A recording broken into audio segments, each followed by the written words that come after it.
Aquarius.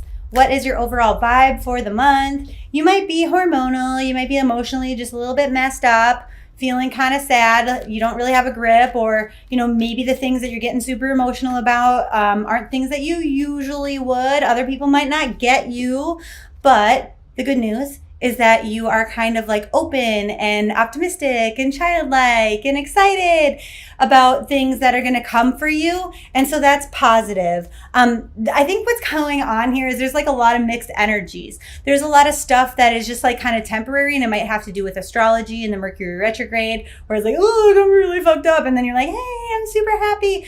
And I think part of that being, like all of this is going down in a Pisces time period, which is very back, forth, back, forth, back, forth. Maybe some of you watching this are at like an Aquarius Pisces cusp too. So anyway, nothing lasts forever. So if you're feeling kind of weird, don't worry about it. It is going to change. And try to focus more on that positive, optimistic energy when you have it. Like think about what puts a literal feather in your cap, like this little guy. What makes you happy and excited about moving forward, and just focus on that stuff instead of the stuff that's getting you a little bit messed. Okay? So, will you find your pot of gold this month? What's up with your finances? Things are going to be balanced. There's some good opportunity coming up from behind you that you can't really see yet, but I think you're making good choices as far as your money goes, and that will continue, okay?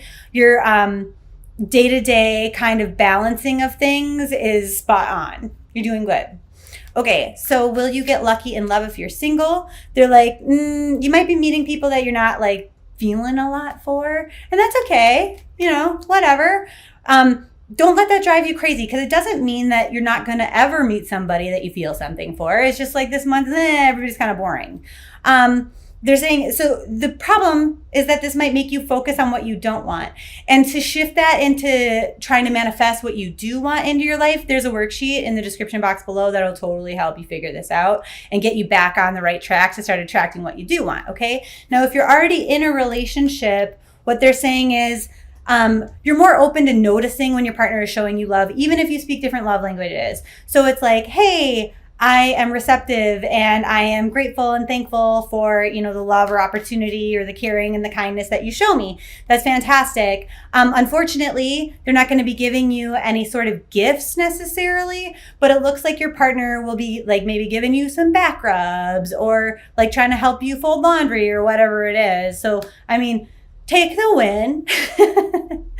Anything else about your love life? They're just like, many of you have like kind of committed to a lifelong partnership with this person, but for some of you, like it didn't turn out to be as happy as you wanted. And if that's you, what they're saying is like, you've already decided you're not going anywhere. So like, I guess you get what you paid for, right?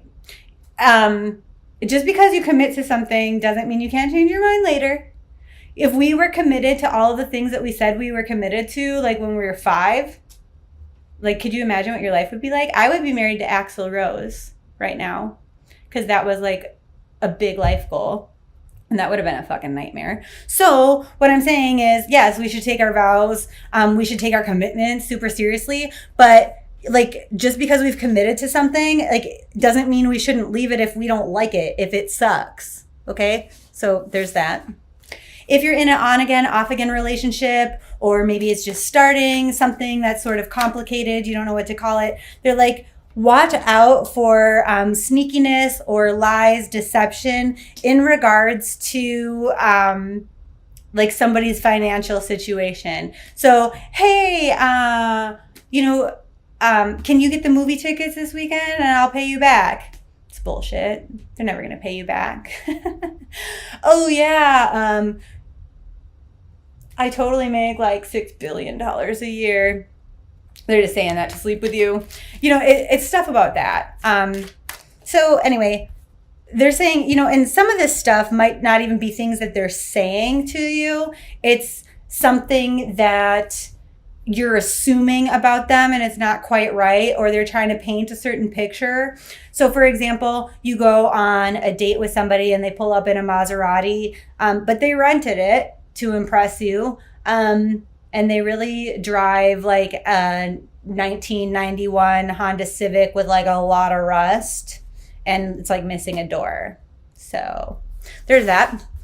Um, where in your life should you be pushing your luck to sort of attract what it is that you want? Like, what are you manifesting? And then what kind of steps to co-create that do you need to take in the month of March? And what they're saying here is, you might not have decided what it is that you really, really want, but you know what you don't want. So again, I'm going to direct you to that worksheet in the description box below. What kind of rain will be occurring for you? Like, what kind of things should you be warned about? And they just say, trust your intuition. It's going to guide you to what it is that you want for the longer term. What is it? You need to be thinking about your long-term goals. What is it that you desire? What is it that you should be committed to daily in order to get what you desire, what it is that you want, and just stay focused on that big end result. And then the little steps along the way, those can be malleable and change, but you have to stay really, really focused on that end goal. Is there anything that you need to know as far as the rainbow at the end? What are the positive things that are coming? And they're just like, look, this imbalance that you feel emotionally, if you have the time to take some rest, to take a nap, just to get through it, because like I said, it's going to be one of those things that shifts really quickly. It's probably just astrology. Take advantage of that. Make sure you're getting enough